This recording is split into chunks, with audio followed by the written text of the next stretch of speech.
Good day, students. So let's now move on to the next topic, organizational development. So this is very, very essential under the organizational side of psychology or industrial organizational psychology. So uh, like what I've said in this in this term, so sa final term natin, I will be discussing the organizational side. Okay, so na-start ko na last time, we talk about motivation. Okay, we also discuss about compensation, no? So ngayon naman pag-uusapan natin ito ngayon, itong organizational development.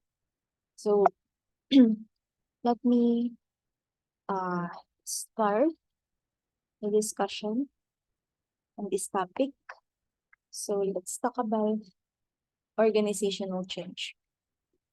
Okay, so I have an example here from a 140 million assets and 6 branches during the 1990s. The CEO, Ray Davis, initiated a systemic shift in its culture and practices. So now, the Umpqua Bank has become the largest regional community bank in the Pacific Northwest with the asset of 8.3 billion and 148 stores. So this accomplishment or achievement started with the initiative to shift the culture and practices of the organization. So our topic here is organizational development. And usually, no, mapasok ang org development kapag may gusto tayong baguhin sa isang organization or isang company. So, nagkakaroon sa org development, nagkakaroon ng tinatawag nating organizational change. Okay, but no, hindi lahat ng organizational change ay nagli-lead siya sa org development. May mga klaseng ng org change na hindi nagli-lead sa development.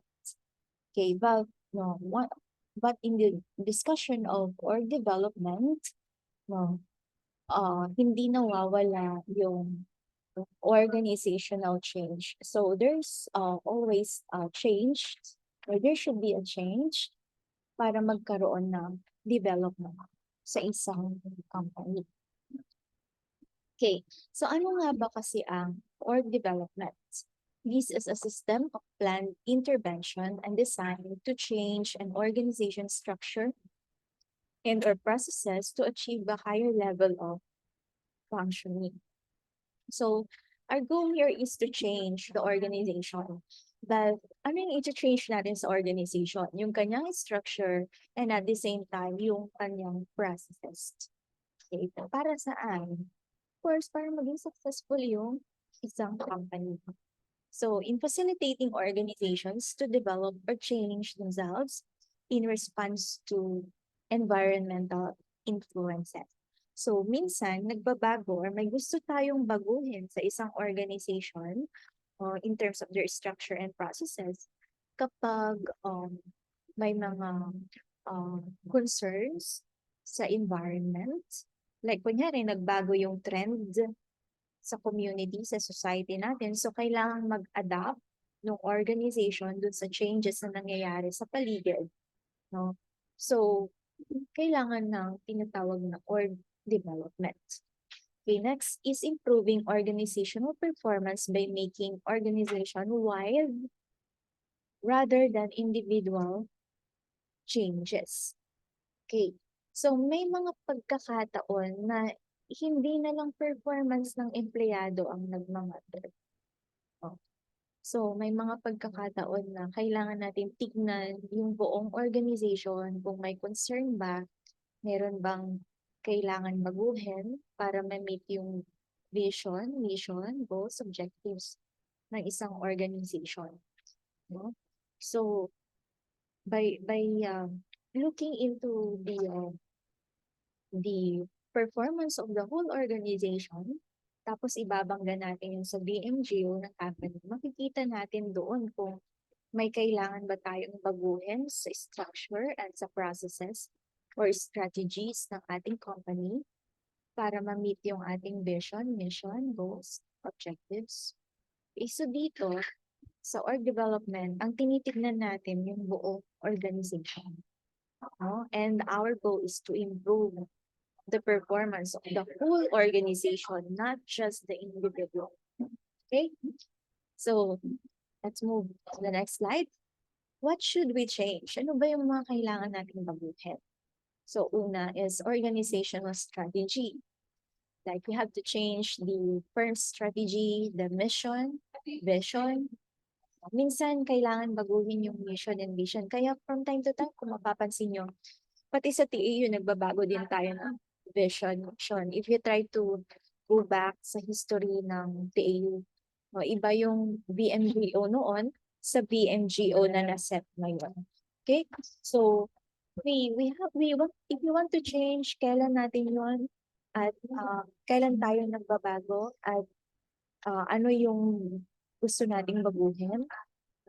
Of course, kailangan ng pagbabago kapag may changes sa community or sa environment.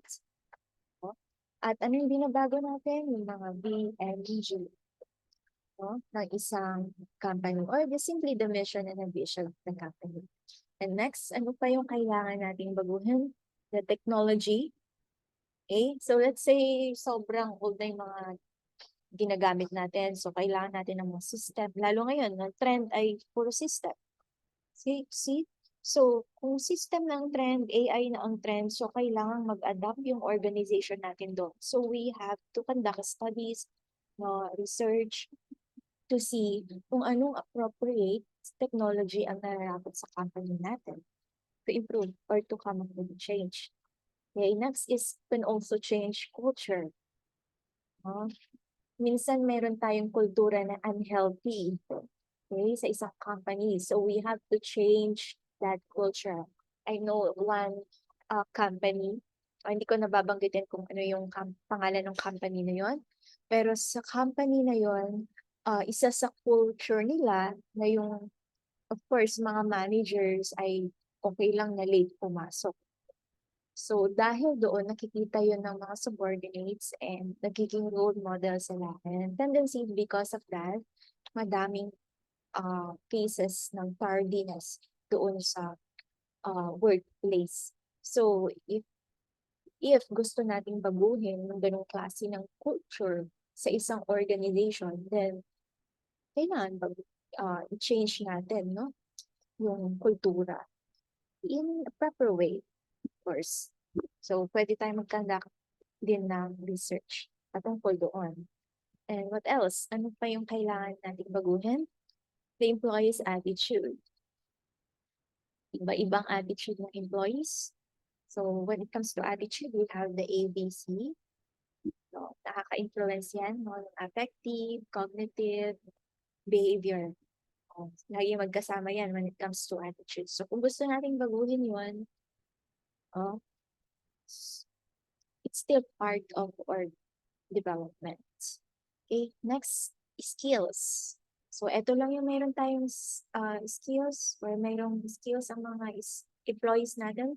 So, gusto natin improve, madagdagan yung mga skills nila, then to conduct training. So, that's part of change. Okay? And, of course, pwede rin nating baguhin yung behavior ng mga employees. Lalo na yung mga misbehavior sa isang company. Okay, na hindi talaga maganda. So now let's move on to this sacred cow hunt. So in the sacred cow hunts, every company or every organization, ito yung way nila to attempt to get rid of the practices that serves no useful purpose. Kasi merong mga sacred cows. Ano ba yung mga sacred cows? These are practices that have been around for a long time and invisibly, should I say, we just productivity. No? So, madalas nasa companies tong mga to for very long time na, no? At nagre-reduce ito ng productivity sa mga employees. Okay? Kaya kailangan ng mga companies ng sacred cow hunt. Hinahunt nila yung mga sacred cows. Okay? Ano ba yung mga sacred cows na yon? First is the paper cow. The paper cow, these are unnecessary paperworks, usually forms and reports, and cost organizations money to prepare, distribute, and read. Yung print tayo ng print, hindi naman binabasa ng mga employee, no? Print tayo ng print, gumagastos tayo ng mga papel, bond paper, etc., ink, and all, no? Gumagastos tayo sa mga yon, pero hindi naman nagagamit yung mga yon, nakatambak lang kung saan-saan, hindi binabasa, no? Yung iba nga hindi dinidistribute or dinistribute pero nandyan lang sa gilid-gilid, no? So those are the paper cow. Okay, unnecessary papers or paperwork also. No? Next is the meeting cow. This is the number of lengths of meetings that may be unnecessary. Like magsaset tayo ng meeting from 1 o'clock to 5 o'clock pero nung nag-meeting kayo, puro kwentuhan lang yung nangyari. So sayang yung oras. So we call that meeting cow. No? Next is speed cow. That is unnecessary deadlines that cause employees to work at a faster than optimal pace, resulting in decreased quality, increased stress, and increased health problem. So minsan no sa isang company masyadong agile no, mabilis yung pacing. So ang tendency puro deadline no, ibibigay yung trabaho, deadline mamaya, sabihin ganyan. So dahil sa paulit-ulit na deadline, so very short na lang yung time to do the task, ang tendency na compromise yung quality ng trabaho and at the same time tumataas yung increase at saka health problems among employees. Okay? So that is the speed cow. So these are the sacred cows no, na na-encounter natin sa workplace na nagre-reduce ng productivity sa company. At kailangan mawala ito, i-revisit itong mga ito, kailangan natin ng sacred cow hunt sa bawat organization. Okay. So, I have here, not happy about change. Ay, magbigay lang tayo ng application sa workplace. So Mina Ishiwatari wanted to improve Hoppy drinks brand image, but most staff didn't want to change. Sabi niya, I tried to take a new market approach to change the image of Hoppy, but no one would listen to me. So she improved Hoppy's popularity with limited support or budget. And most employees who suppose Ichiwatari's changes have since left the company. So, hindi sa lahat ng pagkakataon na may nagsusupport tayo sa change na gusto natin mangyari. Kapag yung iba, dahil ayaw nila ng pagbabago, nagre-resign, umaalis. No? Well, that's individual difference or differences. May mga individual na pagkakaiba ang bawat isa sa atin. So, we cannot expect na lahat mag-agree sa atin. Lalo sa pagbabago na gusto natin. Okay? So, we have here, no, people and change. Let's talk about that. Bakit yung iba ayaw? Bakit yung iba gusto? So, pag-usapan natin ng mga tao, workers, at yung pagbabago. So, meron tayong tinatawag na change agents. This is someone who enjoys change and often makes changes just for the sake of it. So, ito yung mga tao, sasabihin, if ain't broke, break it. So, gusto nila ng pagbabago, go. So, minsan kahit wala ng problema, dahil gusto nilang magbago or gusto nila ng pagbabago, gumagawa sila ng paraan para magkaroon ng change. They are the change agent. Number 2, meron din tayong tinatawag na change analyst. This is someone who is not afraid to change or make changes, but only for the reason that changes will improve the organization. So ang mantra niya is, if ain't broke, leave it alone. If it's broke, fix it. No? So kung may problema, no, let's fix it. So okay lang na may pagbabago. Pero kapag walang problema, then no need to change. So these are the change analysts. Ina-analyze nila, no, ng mabuti. Number 3, meron din tayong mga receptive changer, is someone who will not instigate change but is willing to change. So ang mantra nito is, if it's broke, I'll fix it. Okay? So that's the receptive changer. Okay, next, reluctant changer is someone who will certainly not instigate or welcome change, but they will change if necessary. So ang sasabihin nito, are you sure it's broken? So kapag kailangan na talaga na magbago, doon lang sila nag-a-agree na sa sinasabing pagbabago. Okay? Kapag necessary na, kaya reluctant sila sa pagbabago. Okay? And number 3, or number 5, should we say, changer resistor. So this is someone who hates change, is scared by it, and will do anything they can to make change or to keep change from occurring. So ito yung mga taong sasabihin, it may be broken, but it is better than the unknown. So takot sila sa pagbabago. Madaming ganito sa mga companies, no? Mas gusto pa nila, no, yung dati na, no? Na they call this one, mas gusto nila yung dati na kalalagayan ng isang company. Okay? So as you can see here, iba-iba talaga ang tao. No? May gusto ng pagbabago, meron ding may ayaw. No, mayroong yung play safe. Okay, magbago tayo kapag kinakailangan. So ito yung mga klase ng employees sa workplace. No, hindi lahat gusto ng pagbabago, pero meron at meron pa rin mga tao na gusto ng change.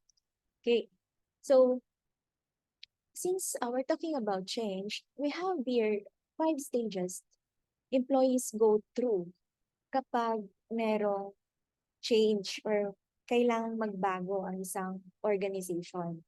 The first stage is denial. Employees deny that any changes will actually take place. They try to convince themselves that the old way is working and create reasons why the proposed change will never work. So, sabi ni President, ganito, gagawin natin, kailangan natin baguhin ito, gawin natin ganito. So, ang initial reaction ng mga tao, ng mga employees is denial. Ito yung time na, bakit pa babaguhin? Maganda naman na yung dati. No? So, they're in denial. Okay? Next is defense. Employees become defensive and try to justify their proposition or position and ways of doing things.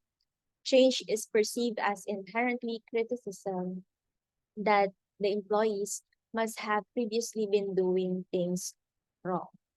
Okay, so after ng denial stage, mag-move sila sa defensive stage. So dito yung defensive sila na, bakit mo kailangan baguhin? Bakit? May problema ba sa amin?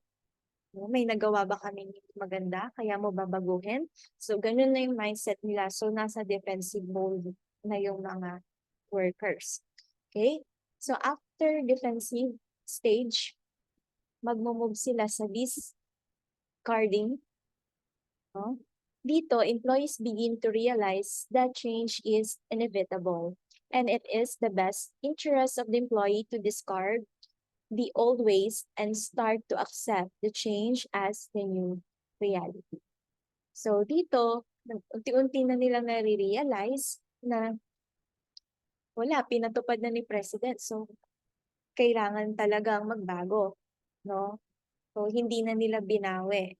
Ayaw na talaga nilang ibalik yung dati. So, we have to start accepting it. So, that's discarding. Okay? Then number 4, adaptation. Employees test the new system, learn how it functions, and begin to make adjustment in the way they perform. So, ito na yung time that they adopt the new process, the new structure, the new system.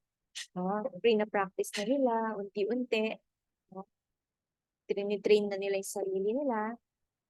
Until such time, ginagawa na nila. Okay? And then, number 5 is internalization. These are here, employees have become immersed in the new culture, become comfortable with the new system, and accepted their new co-workers and work environment. So, na-accept na nila na ito na yung bagong kultura, bagong system, bagong process. Okay, so that is internalization. Okay, so these are the 5 stages employees go through once nagkaroon ng change sa isang organization. So now, let's talk about a model on org development. So, isa sa model na sikat on org development is the Lewin's, this is Kurt Lewin's force field analysis model. So, si Kurt Lewin ay isang psychologist or social psychologist, and he explained how the change process works. So, sabi niya, meron daw mga driving forces, no, and may mga restraining forces. Yung driving forces, ito, no, push organization toward change. And ito daw yung external forces or possible na yung vision ng isang leader. So yun yung nagda-drive sa isang organization para magbago. Ano naman yung restraining forces? This is the resistance to change. Ito yung pumipigil sa pagbabago na yon. Ito yung mga employee behaviors that blocks the change process. Okay. So, we have here a diagram explaining the force field analysis model. So, let's say here's the current condition at habang tumataas, now that's the desired condition. Now, this is what happened before change. So, as you can see, before change, equal lang yung driving forces at saka yung restraining forces. So, habang nagkakaroon ng pagbabago, no, during change, no, lumalaki yung driving forces. Okay?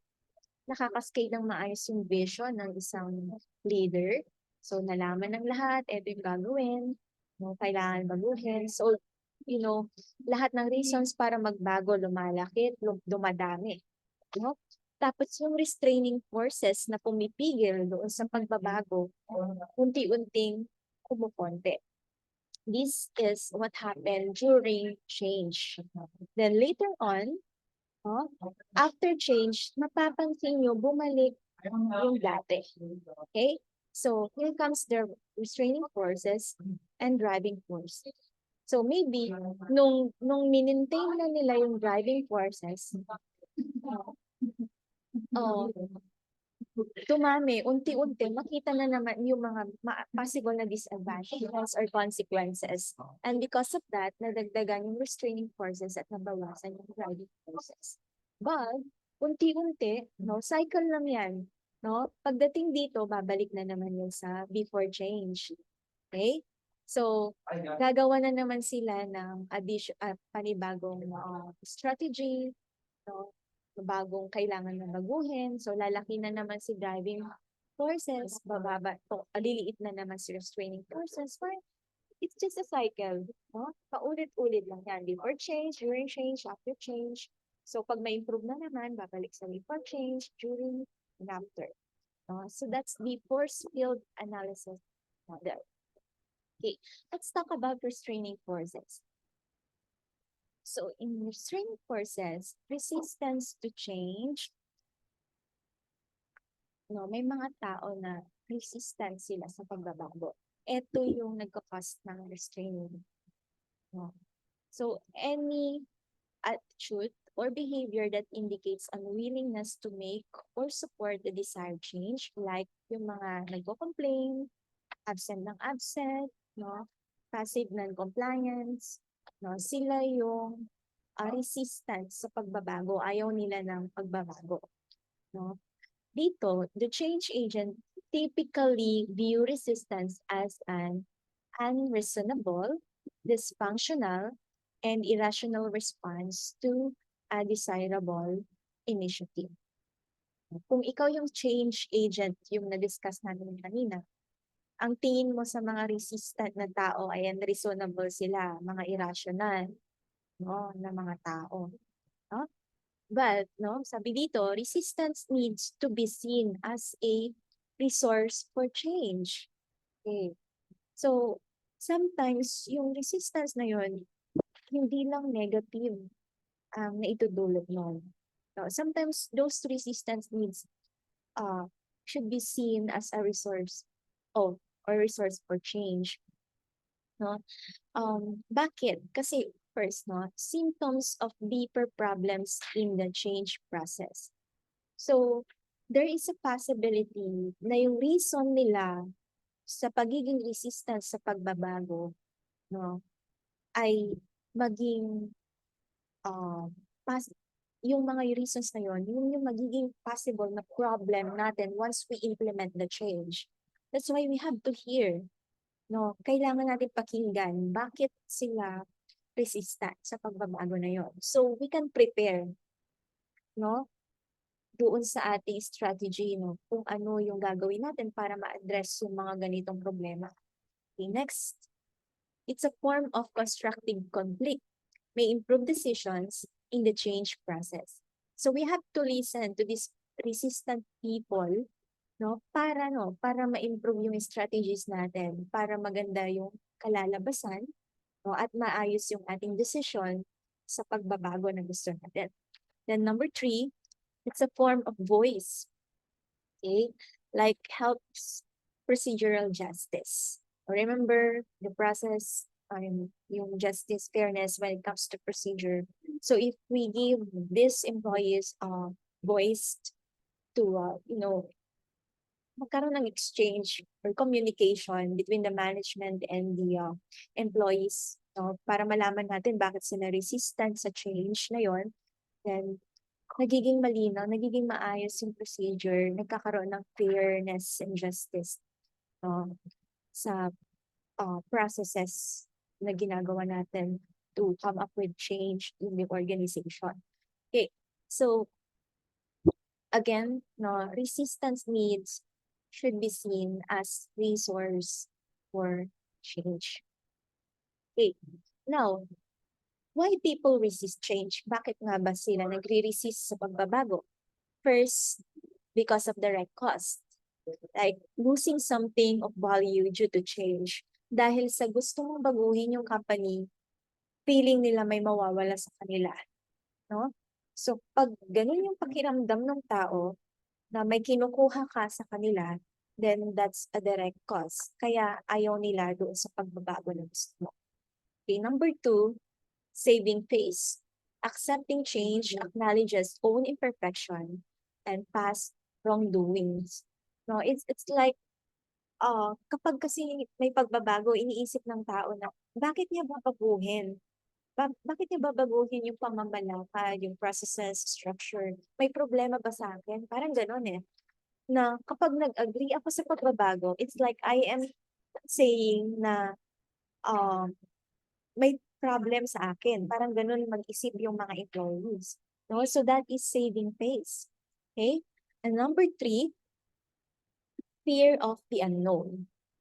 So may mga taong takot sa unknown, no? They worry that they cannot adjust to the new work requirements. Yan. Okay? So, nung pandemic, yung mga old employees, natakot sila, no? Kasi kailangan mag-change yung company eh. Kailangan na silang gumamit ng mga technology. So, natakot yung mga old people, no? Sa bagong pamamalakad sa mga organization. So, naging resistant sila. Ayaw nilang tanggapin ng technology. Pero unti-unti, nawala din yun, na-overcome din nila. So, no, nawala unti-unti yung kanilang fear of the unknown. But the concern here is people resist because they don't know what will happen if this change will be implemented. Okay?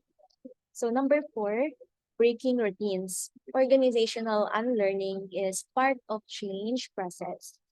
Okay, but past practices or habits are valued by employees due to comfort and low cognitive effort. So, dahil sa pagbabago na gusto mo, yung nakasanayan nila, no, brinake mo. So may routine na sila na establish tapos bigla mong babaguhin. Siyempre, ayaw nila yon. So, they resist the change. Okay? Number 5, incongruent organizational system. Systems or structures reinforce status quo, career reward power, communication, and system. Let's say, yung mga processes, systems, meron yung company, hindi nag-a-agree dun sa gusto mong pagbabago. No? So, nagko-conflict sila lahat. So, yun yung nakikita ng mga employees. That's why they resist the change. No? Yung tipong, gusto mo online classes, pero wala namang mga technology or equipment na gagamitin. Yung kumbaga gano'n, no? So, people resist that change. Okay? Then number 6, incongruent team dynamics. So, norms contrary to desired change. So, pwede rin mangyari ito, yung norm na na-establish, culture na na-establish, standards na na-establish, ay incongruent. Or meron kang gusto, pero hindi yun congruent sa gusto ng isang organization or ng mga tao, ng mga employees mo. So, eto yung change na gusto mo, pero incongruent siya sa klase ng employees na meron ka in terms of their personality, attitude, etc. So, that can be a concern. So, at yun yung isa sa reason why people resist change. Okay, now, let's talk about the phases of plan change. This is still according to Lewin. Meron siyang tinatawag na unfreezing, change moving, and then refreezing. Sige lang. Okay, so anong meron sa unfreezing? Unfreezing reducing the forces that are striving to maintain the status quo by creating disequilibrium between the driving and restraining forces. Okay? So, this is the first phase. Nagkakaroon ng disequilibrium between the driving and the restraining forces. Example, presenting people with provocative problems or event. Para, makita nila na kailangan ng change. Okay? Then, next, changing or moving, taking a specific action to create the change. These can include altering certain things such as people's behavior, values, attitudes, tasks, structures, or other technology of the organization. So, ito na yung binabago mo na, yung buong company. Okay? Then, after mong baguhin, magkakaroon ng refreezing. Systems and conditions are formalized to reinforce and maintain the desired behavior and make sure the organization doesn't slide back into its former ways of doing things. Okay? So, ito yung maintenance na part. Alam niyo, ito yung pinakamahirap, yung pag-maintain. Sometimes, they cannot maintain, bumabalik sa dati. Parang sa mga schools, no? Nagka-pandemic, na-realize na, ay, maganda pala ang online class. Tapos, nung nawala yung pandemic, aba, bumalik tayo sa dati. No? So, parang nandito ka na, tapos binalik mo ulit, nag-slide back. So, hindi nagkaroon ng rephrase. Okay? So, discuss natin further. So, sa unfreezing, we create an urgency for change. We inform employees about driving forces. Yan. Parang ma-realize nila na kailangan ng pagbabago. Then, most difficult, of course, when organization is doing well. Like, okay naman yung organization, pero gusto mong baguhin. So, this is the problem. Kapag yan ang perception ng mga employees, mahihirapan kang i-convince sila that you need to change the organization. Okay? So, next, here, customers-driven change. A customer dissatisfaction poses adverse consequences for firms. So, human elements energizes employees. So, we can also create change by emphasizing concerns of customers. Dissatisfied na ba yung customers natin? So, emphasize nyo yun para magkaroon ng pagbabago sa workplace. Then, sometimes, need to create urgency to change without external drivers. No? Kapag walang external drivers, kapag wala tong mga to, mahirap, no? Mahirap baguhin ang organization. So kapag ganun yung case, dapat yung leader ay magaling mag-persuade, magaling mag-influence. So kung hindi siya magaling mag-influence, mahihirapan siya na baguhin ng organization. And use positive vision rather than threat. So kung walang external drivers, wala itong mga competitor, changing consumer trends, walang, alam niyo yun, kulang yung basis natin to change, then you have to have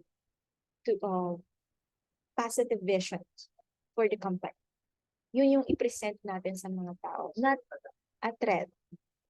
Okay? Hindi yung, kung hindi natin gagawin to, ganito yung mangyayari. Well, hindi pwede yun. Yung tinitreat mo yung mga workers mo, lalong magre-resist sila sa change na gusto nila. Okay? So, for the changing, moving to the desired condition, we create a guiding coalition. We select influential people can work together as a team to act as missionaries. Then, we develop and communicate a shared vision. Tapos yung new vision na yun, dapat i-communicate natin sa lahat. And itong pinaka-importante, you have to lead by example. Okay? Then help employees make the change by identifying impediments. Tapos kung lack ng skills, i-train mo sila. Kung may kontra sa policy, ayusin yung policy. Ganon. No? Instance, managers, discouraging employees, of course, kailangan mo silang kausapin ng maayos. Okay? So, that's changing. Okay? And lastly, rephrasing. Sabi dito, when you are leading for growth, you know you are going to disrupt comfortable routines and ask for new behavior, new priorities, and new skills. Even when we want change or to change and do change, we tend to relax and the rubber band snaps us back into our comfort zone. So minsan, eto, gusto mo, so nagkaroon ng change, pero anong nangyayari? Bumabalik tayo sa dati. Okay? So dapat, kapag nagbago na, i-maintain na natin yun. So there should be a maintenance.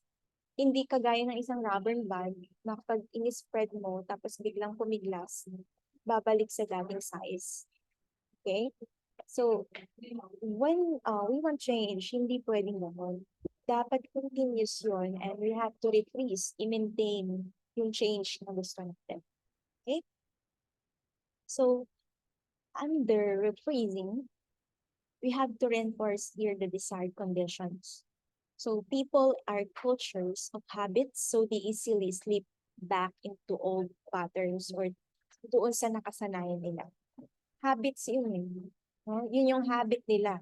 No? So, kung hindi nyo reinforce yung gusto yung change, babalik at babalik sila dun sa dati. So, leaders need to reassign organization, or realign, should I say, realign organizational system and team dynamics with the desired changes. So, you have to use appraisal system, maganda at bago. You alter rewards to reinforce your behavior and monitor and assess the progress. Okay? Yung pagbabago.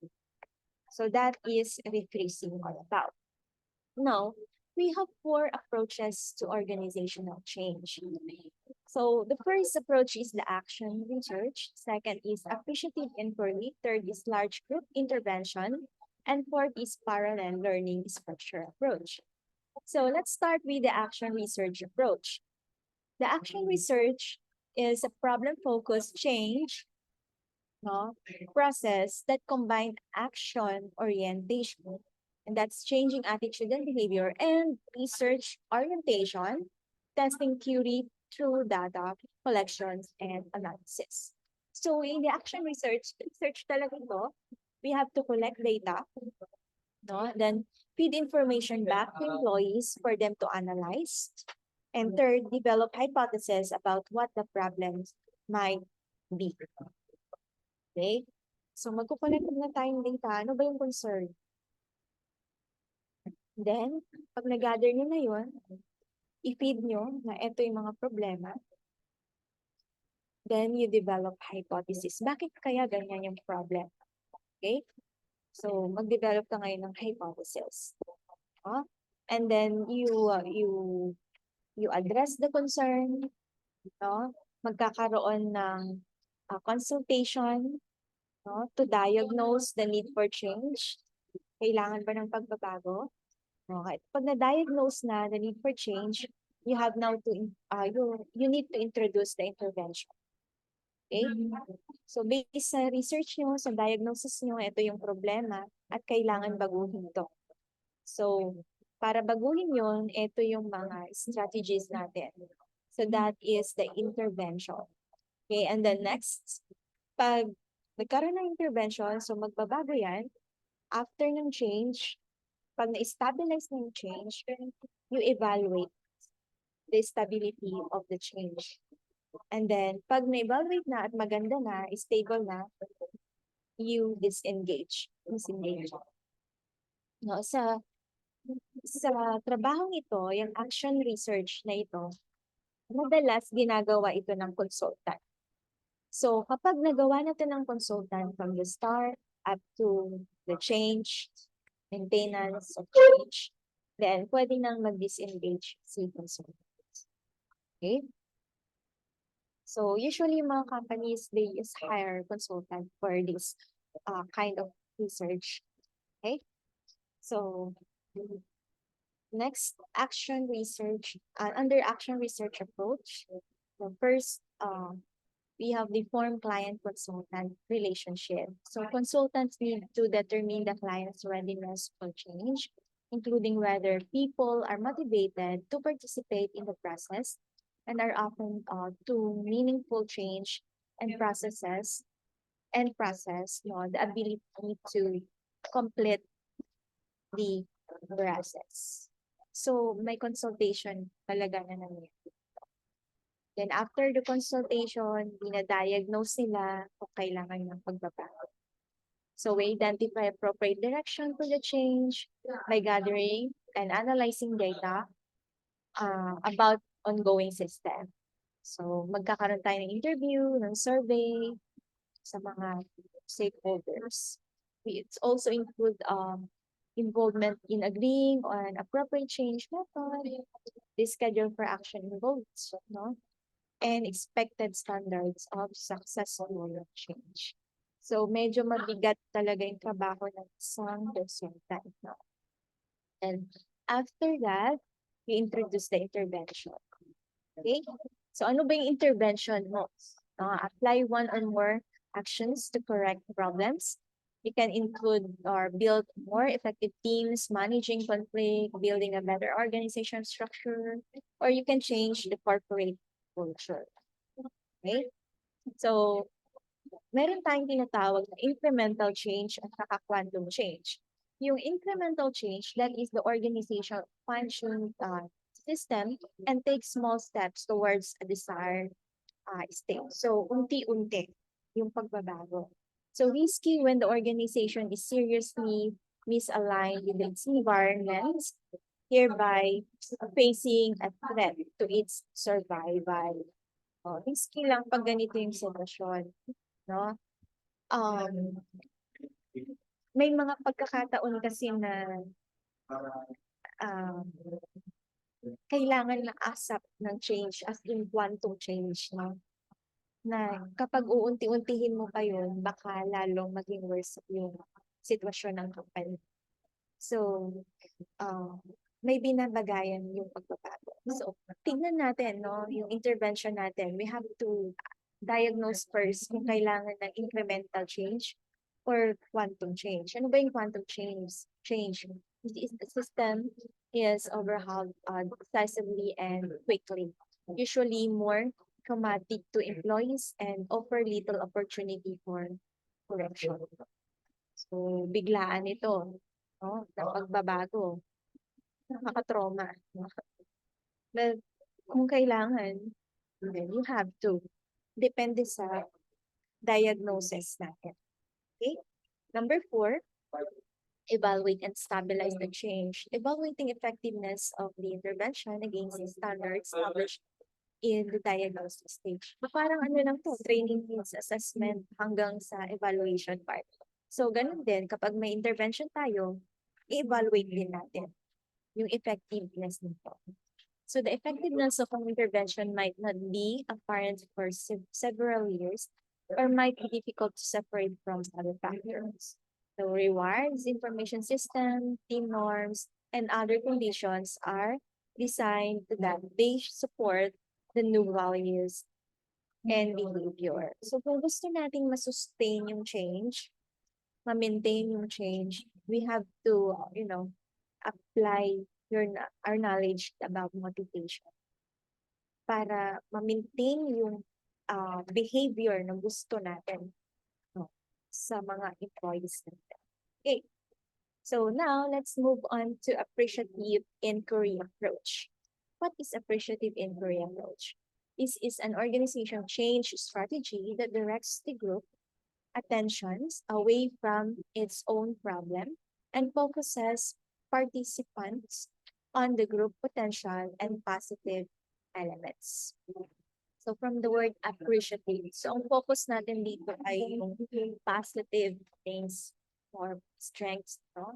So here we frame relationships around the positive and the possible by searching for organizational strengths and capabilities and then adapts or applies that knowledge for further success and well-being.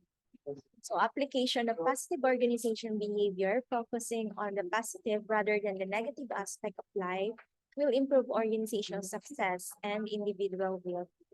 So here we look into the strengths of the organization at saka yung capability ng organization, mga resources ng organization. So we can come up with a strategy or intervention plan. So ang gagamitin natin yung strengths nila.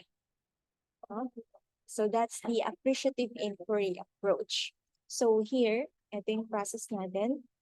Discovery, dreaming, designing, and delivery. Okay? So anong ginagawa natin sa discovery? So for the discovery, we identify what people think are the organization's strengths. So tatanungin natin yun, of course. So employees recount times they felt the organization work best or when they especially felt more or most satisfied with their jobs. It may include documenting positive customer experiences elsewhere in the organization. So that is the discovery part. Next is dreaming. So ito yung mag-envision tayo. So envisioning what might be possible. Kung ito yung strengths natin, capabilities natin, then ano ang hinaharap? Ano yung possibilities para sa organization? Employees used information from discovery phase to speculate on possible futures. Participants reveal their hopes and aspirations, such as what the organization will be like in 5 years. Then after nun, dreaming, designing involves a process of dialogue in which participants listen with selfless receptivity to others' mental models and assumptions, and eventually form a collective model for thinking within the team. So, eto na yung na-envision nila, 5 years from now, eto tayo. Ngayon, paano natin ma-achieve ito? So, we have to design, strategize. Okay? So, participants will find a common vision on this part na design of how the organization will look in the future and agree on its unique qualities. Okay? Then next is delivery, also known as the destiny. Here we establish specific objectives and directions for their own organization, or for our own organization on the basis of model of what will be. Then after nun, we define our organization's destiny and how to fulfill our dreams. Then typically we write action plans and develop implementation strategies. Then we have here next future search. So then the nakita natin kanina, no? So we talk about action research, appreciative view, inquiry, elaborate pa natin further. Okay? So for the future search, an organization change strategy that consists of a system-wide group session, usually lasting a few days, in which participants identify trends and establish ways to adapt to those changes. So sa future search, we meet with a large group. This may last a few days, may involvement yung ibang tao, yung ibang kasama natin sa workplace, no? Okay? So in future search, there's an open space and other interventions that involves the full system. So kapag nag-meeting tayo sa future search, lahat ng level may representative. Kung ito yung structure ng organization, bawat level sa structure may representative dyan. And they will meet. Okay? So the limitation of large group interventions that limited opportunity to contribute, risk that people will dominate. Some few people may dominate. Laging sila na lang yung nagsasuggest. No? Tapos yung iba nakikinig na lang. No? Then focus on common ground may hide differences. Yung tinatawag natin group think. Dahil may magandang suggestion, oo na lang na oo yung iba. Then generates high expectation about ideal future. So that's are the limitation of the future search. Okay. Another method na pwede natin gamitin, parallel learning structure approach. The parallel learning structure is a highly participative arrangement composed of people from most level of the organization to follow the action research model to produce meaningful organization change. So, may pagkakapareho ito sa action research. But here, members representative across the formal hierarchy with the purpose of increasing the organization's learning. So, bawat level, sa structure natin, sa org structure natin ay may representative dito. So participants should be sufficiently free from the firm's constraints so that they can more effectively solve the organization's problem. And they have to develop solutions for the organizational change, which are then applied back into the larger organization. So, ang nagkakandak ng research dito ay yung mga members or representative across hierarchy, across level. So, may representative sa dito sa pinakamababa, sa next level, hanggang sa president. Okay? So, that's parallel learning structure. So, kagaya nito, no? May representative dito, dito, dito, dito. Tapos sila lahat, no, mag-uusap, magkakandak ng action research to come up with intervention. So the company or the organization will be will change, no, whatever they want to change. Okay, now, here are some common OD intervention or development interventions. Ito yung mga madalas na intervention sa mga problems sa company if you want to change the organization. So one is downsizing, second, empowerment, third, sensitivity group, four, process consultation, fifth, team building, six Sigma, and I would like to include another, yung new trend ngayon. So mga work from home, and etc. Okay? So let's start with downsizing. Okay, this is the process by which an organization reduces its numbers of employees to achieve greater overall efficiency. So the common reason kung bakit nagkakaroon ng downsizing is or may have greater efficiency with fewer employees. So minsan kasi yung iba redundant na lang. No? Na kaya naman gawin ng 2 employee lang yung ginagawa ng 5. So, ang ginagawa nila is, they just, they do call this one, downsize on, they lay off yung mga iba, at 2 na lang yung i-retain nila. That's one reason. No? Another company may be compelled to cut jobs just to help assure their economic survival. By eliminating jobs, they reduce the cost. So, maaaring naluluging company, wala na silang may pasahod. So, yung iba, tinatanggal nila. Nililay off sila. So, greatest losses typically coming from the middle line, sa gitna. Kung ito yung structure natin, yung nasa gitna, madalas ang naapektuhan. No? Tech, non-structure, and support staff, no? Sila yung naapektuhan sa downsizing, and services may be contracted to outside organization. So, instead na mag-hire tayo ng mga ito, ang ginagawa na lang natin ay nagko-contact na lang tayo ng agencies.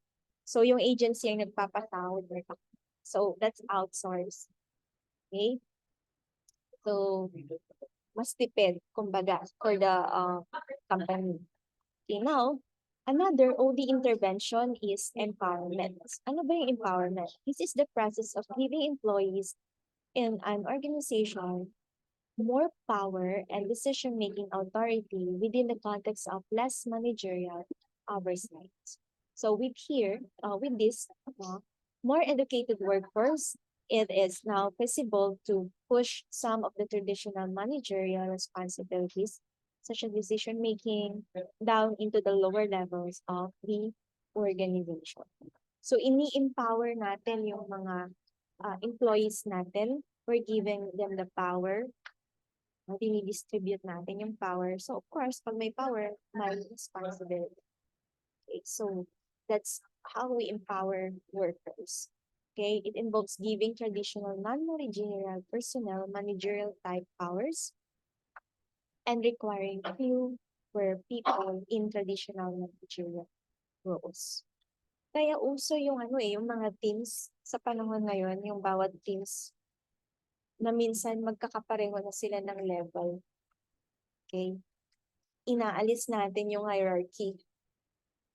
So that's how we empower the workers. Empowered employees derive more sense of meaning for their job or for work, competence, and self-determination as well as impact. Okay? So that is empowerment. Another OD intervention is sensitivity group. So a human process intervention with the aim of increasing the participants' insight into his or her own behavior by encouraging an open expression of feelings in the trainer guide or guided group. So dito, na sensitivity group, magpo-form tayo ng group around 15 or 10 to 15 people. They meet usually away from the job to openly talk about their emotions, bawat members ng grupo, no? At that meeting. Okay, so usually, etong meeting na to is done outside, maybe sa dagat, no?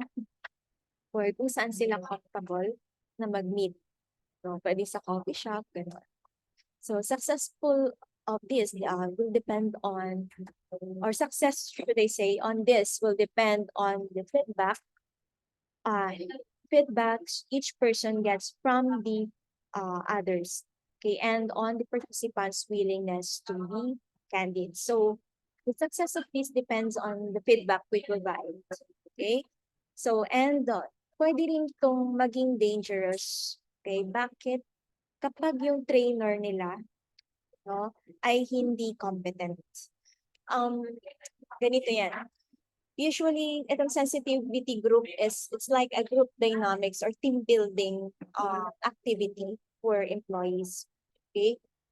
And sometimes, kapag yung nagka-conduct ng team building activity ay hindi siya trained, there is a tendency na itong 10 or 15 na tao ay mag-aaway-away sila, no, doon sa meeting na yun.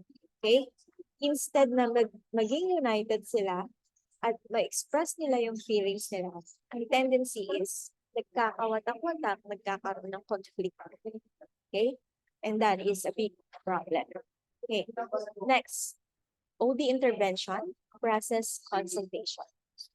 Okay, so here, the human process intervention, where an outside consultant sees a client, usually a manager, to provide, understand, and act upon process events with which manager must deal. So the consultant is more directive. They give the client insights into what is going on around him, with him, and between him and other people. So consultants guides or coach the client to solve her own problems after jointly diagnosing what needs to be improved. Yan. Then the client develops the skill to analyze processes within his unit and can continue to call on it long after the consultant is gone. So, for the process consultant, yung managers, no, mag-hire siya ng consultant at yung consultant na yun, i-guide siya, no, sa mga decisions niya. No? So, the consultant will ask some data and then they analyze this data together and then they diagnose the problem and then they will come up with a solution together. Okay? Ngayon, kapag natutunan na yun ng isang manager, okay, at kaya na niyang mag-stand alone, then that's the time na ititigil na nila yung relationship as a consultant and manager, or should I say, yung consultant ay titigil na doon yung kanyang service, no? So, hindi na siya magpo-continue once yung leader kaya na niyang mag-stand alone. Okay? So, that is the process consultation all about. Okay, next is team building. No? This is an OD intervention wherein a human process intervention that uses high interaction group activities to increase trust and openness among team members, improve coordinative efforts, and increase team performance. Okay, so here, consultants first interview group members and ask what's their problem and how they think the group functions and what obstacles are keeping them from uh, performing better. Okay, so interview muna. Okay, from there, kung ano yung sagot nila, no, dun yung isa-set kung ano yung activities na kailangan, no, kung ano yung goals na kailangan, okay, and uh, kung ano yung uh, dapat i-conduct na intervention, mga group team dynamics or team building activities para ma-address yung problem ng grupo. So, hindi pwede yung conduct ng team building without knowing the problem of the group. Okay, so we start with consultation, conduct interviews among the group members. Then, once you identify the problem, you come up with intervention or group dynamics activities to address their concerns or problems.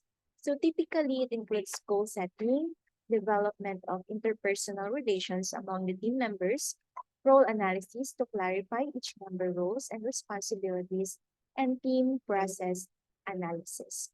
So that is team building. Okay, next, another OD intervention na sikat ngayon at dati pa, no, is tinatawag nating Six Sigma. So this is a method of improving business processes using statistical information to achieve greater customer satisfaction. So kailangan natin ng stat dito, your knowledge in statistics. So it involves the principle of, should I say, from the principles of total quality management or yung TQM na tinatawag natin. So dito, the objective is to understand how much variability exists in the quality of the products or services a company offers and to reduce variability that results in customers' dissatisfaction. So this one directed towards improving the processes and organizations used to meet their customers' need. So ito yung phases ng Six Sigma. First is define. They define the customer's requirement and key organization processes that affects them, no? Like yung speed, quality of services, etc. Then after defining the customer requirements, yung gusto ng customers, no? We measure. We measure variables most critical to the customer, like time to check in, time to check out, time to wait for a meal from room service, the quality of the food, etc. So we measure, no? Then after measuring, we analyze. Variables measured to determine why the process is not performing as desired. Also, we analyze, check and balance. Okay. So the number 4, improve by determining potential solutions to improve upon the processes that are causing customers dissatisfaction.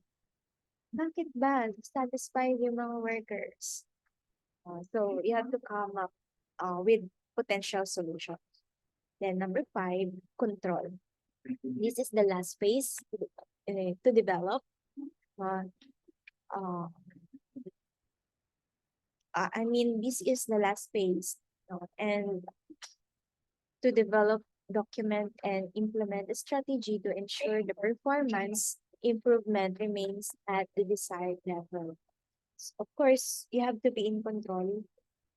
After you define, you measure, you analyze, tapos nag-come up ka ng solution. Pag in-implement mo yung solution na yun, you have to be in control. So dapat naka-in place lahat. Okay? Para makuha yung desired outcome na gusto mo. So that is control.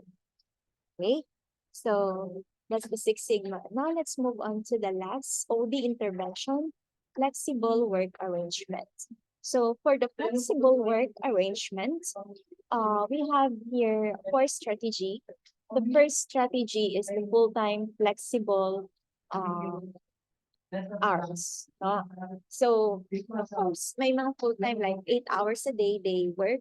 No? Pero meron ding flexible hours. Ano ba yung flexible hours?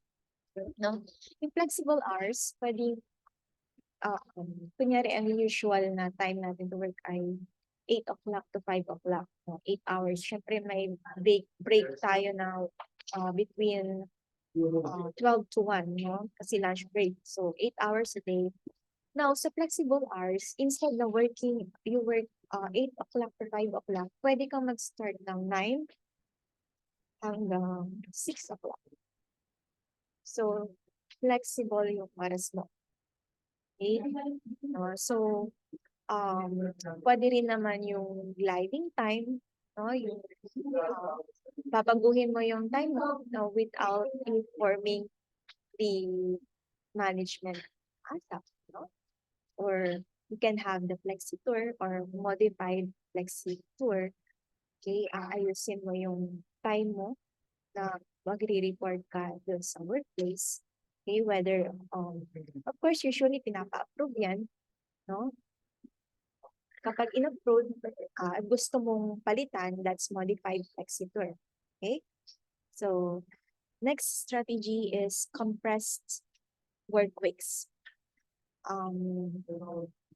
Sa Tarlac State University, ginagawa nila ito. Nag-work lang sila ng Tuesday hanggang Friday. Pero yung work nila, no? Kasi dapat 40 hours a week. So, ang ginagawa nila is nagre-report sila 7 o'clock in the morning, tapos matatapos sila maybe hanggang 8 o'clock ng gabi or 7. Kasi may mga night class doon. So, basta ma-complete nila yung 40 hours a week, kahit nagtatlong araw lang or 4 na araw lang sila nag-report or nag-work. Oh. So that is yung tinatawag natin compressed weeks. Okay, strategy number 3, reducing work hours. So meron yung peak time pay. Ito yung part-time lang. No? Meron din yung casual work. Yung hindi permanenteng trabaho. Pwede rin job sharing. Yung dalawa kayo, kunyari 8 hours ka dapat mag-perform, pero dalawa kayo, dahil dalawa kayo, yung isa 4 hours siya magtatrabaho, yung isa 4 hours. Pero pagdating sa sahod, hati kayo. Okay? So that's job sharing. Strategy number 4, work from home. No? So under work from home, we have your telecommuting. Bakit telecommuting yung tawag?